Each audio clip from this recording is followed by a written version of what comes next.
নাগার্জুনার সঙ্গে সম্পর্ক চুকে বুকে গেছে। অভিনেত্রী সবিতা ধুলিপালাকে আবার বিয়ে করছেন নাগার্জুনা। তবে সামান্থা রুথ প্রভু এতদিন সিঙ্গেল ছিলেন মানে অভিনেত্রীর নামের সঙ্গে এখন বোধহয় আর সিঙ্গেল লেখা যাবে না। কয়েক মাস ধরেই জোর গুঞ্জন এক নির্মাতার সঙ্গে সম্পর্কে জড়িয়েছেন তিনি। এবার তাদের একসঙ্গে ছবি ভাইরাল সামাজিক যোগাযোগ মাধ্যমে। বিচ্ছেদের পর বিষণ্ণ হয়ে পড়েছিলেন সামান্থা। কিছুদিন ভুগেছেন শারীরিক জটিলতা নিয়েও। তবে সব পেছন ফেলে নতুন শুরুর পথে অভিনেত্রী।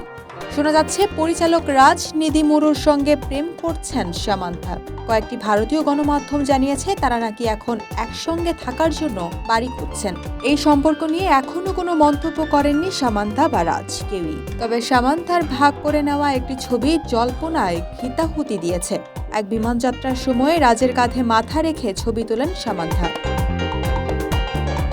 এবার সামান্থার এক ঘনিষ্ঠ সূত্রই জানিয়েছেন চর্চিত যুগল নাকি একসঙ্গে থাকার পরিকল্পনা করছেন। সেই সূত্রের কথায় সামান্থা ও রাজ এবার একসঙ্গে থাকার পরিকল্পনা করেছেন। তার জন্য বাড়ি খোঁজাও শুরু করে দিয়েছেন তারা। ভারতের আলোচিত নির্মাতা জুটি রাজ ও ডেকের একজন হলেন এই রাজ নিধিমুরু। তাদের দ্য ফ্যামিলি ম্যান 2 সিরিজের অভিনয় করে ব্যাপকভাবে আলোচিত হন সামান্থা। গত বছর একই নির্মাতা জুটির আরেকটি সিরিজ সিটাডেল হানিবানিতেও দেখা গেছে তাকে।